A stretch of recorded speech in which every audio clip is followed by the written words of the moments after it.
Shivangi him साम्राज्य में पूरी तरह घुल मिल गई थी। उसे वहां के जीवन, खान-पान और इतिहास से एक अलग ही लगाव हो गया था। वहां की बर्फीली वादियां, शांत वातावरण, अनुशासित जीवन शैली और लोगों का स्नेह उसके मन को गहराई से छू चुका था। इसीलिए उसने एक दृढ़ निश्चय किया कि वह अपनी पढ़ाई यहीं से पूर्ण करेगी। भले ही हिम साम्राज्य एक छोटा राज्य हो, लेकिन वहां का आयुर्वेद और सांस्कृतिक इतिहास बहुत पुराना था, जिससे इस साम्राज्य की एक अलग ही पहचान थी। यहाँ का ज्ञान केवल पुस्तकों तक सीमित नहीं था, बल्कि जीवन जीने की कला, प्रकृति के साथ सामंजस्य और आध्यात्मिक संतुलन भी इसका महत्वपूर्ण हिस्सा थे। साथ ही शिवांगी को वहां रहकर खुद को इतना मजबूत और शक्तिशाली बनाना था कि भविष्य में आने वाली हर चुनौती का सामना वह स्वयं कर सके। उसे कभी भी किसी के सहारे की जरूरत न पड़े, और यदि कोई कठिन परिस्थिति आन भी पड़ी तो वह अपने बलबूते पर उससे निपट सके। इन सभी विचारों को ध्यान में रखते हुए शिवांगी ने अपने भविष्य की स्पष्ट रूपरेखा बना ली थी। शिवांगी का दूसरा जन्म होने के कारण उसे भविष्य में होने वाली कुछ घटनाओं के बारे में पहले से ही पता था। यही कारण था कि उसे निर्णय लेने और आगे की योजनाएं बनाने में कोई विशेष कठिनाई नहीं होनी चाहिए थी।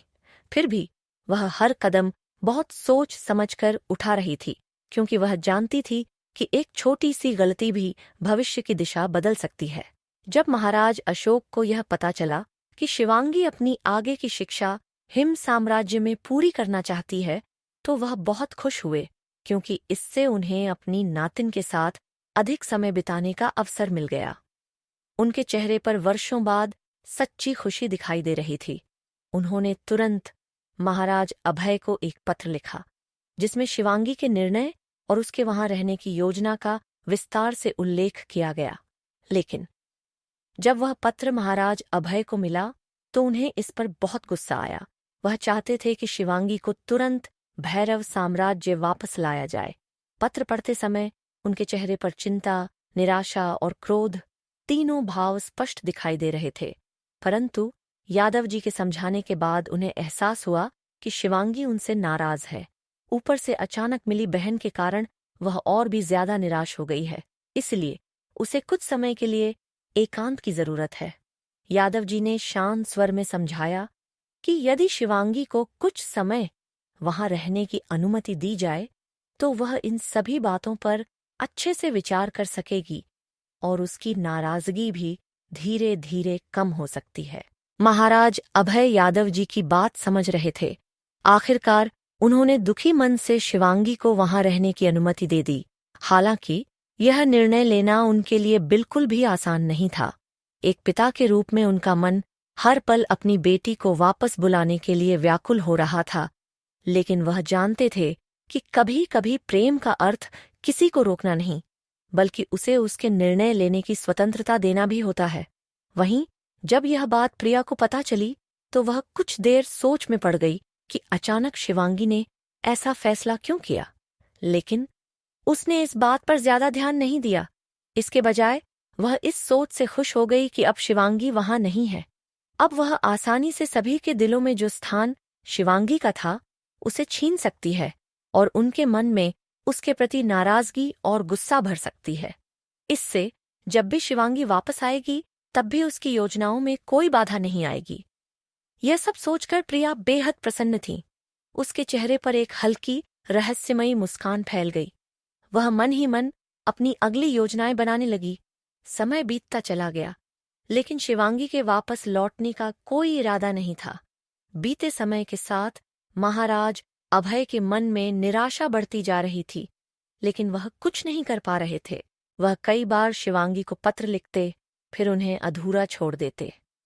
उनके मन में हजारों बातें होतीं, पर शब्दों में उन्हें व्यक्त करना उनके लिए कठिन होता जा रहा था।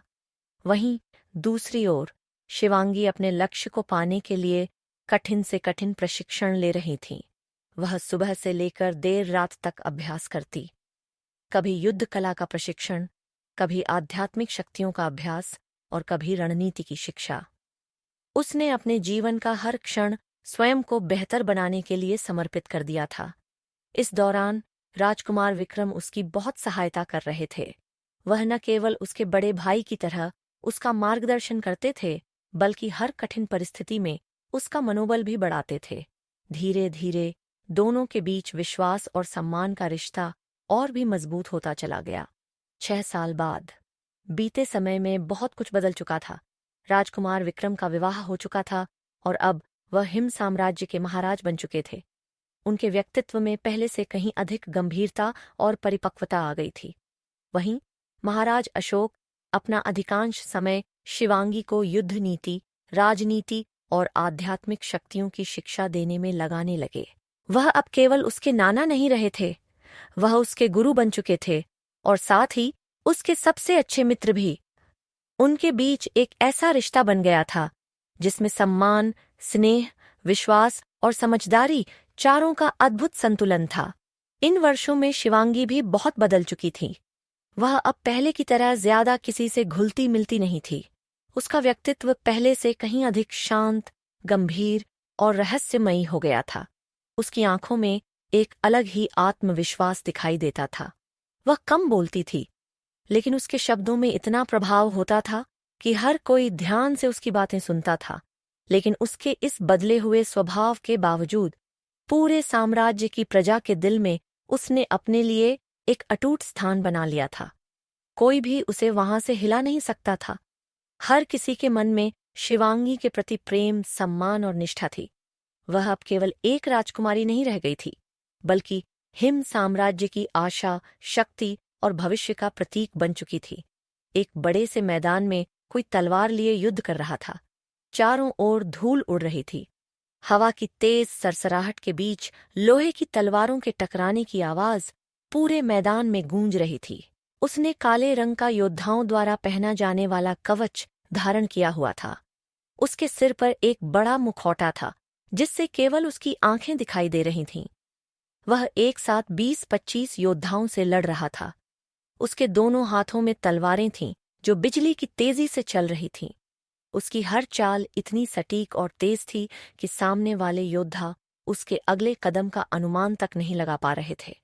अकेले होकर भी वह उन सभी योद्धाओं पर भारी पड़ रहा था और उन्हें अपने कदम पीछे लेने पर मजबूर कर रहा था।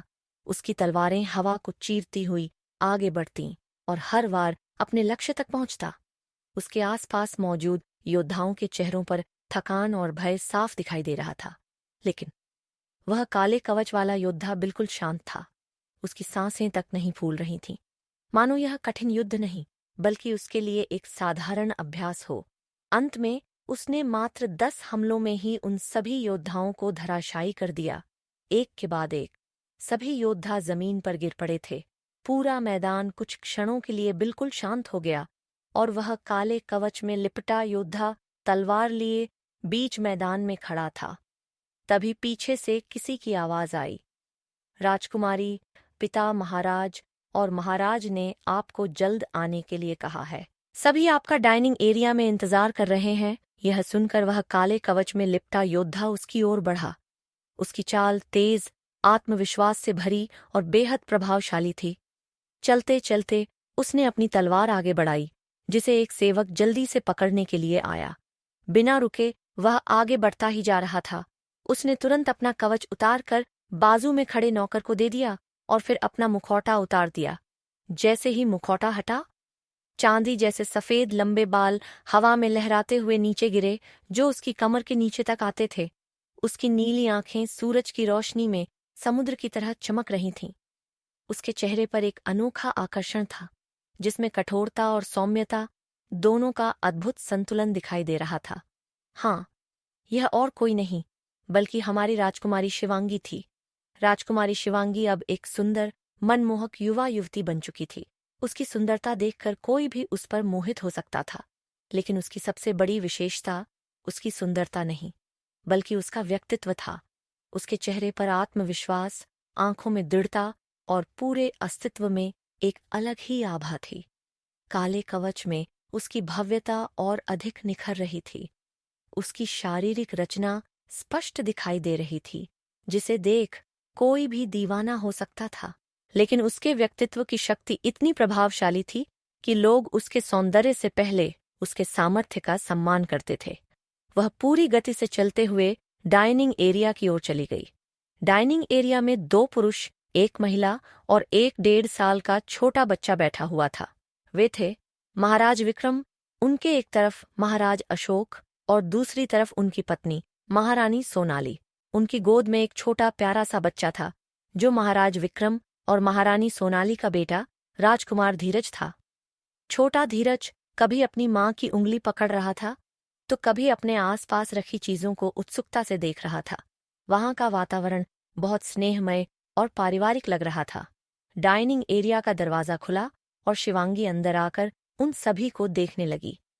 उनमें से कोई कुछ बोलता उससे पहले ही शिवांगी बोल पड़ी, हाँ, हमें पता है कि हम आज फिर से देर से आए हैं। इसके लिए पहले से ही माफी मांगते हैं। अब कोई हमें कुछ नहीं कहेगा। शिवांगी की बात सुनकर उन तीनों के चेहरे पर एक प्यारी सी मुस्कान आ गई और उन्होंने सिर हिलाया। उनके चेहरे देखकर ऐसा लग रहा था मानो वे इस आदत के आदी हो चुके हों। तभी शिवांगी भी अपनी जगह बैठ गई और वे सभी एक साथ भोजन करने लगे।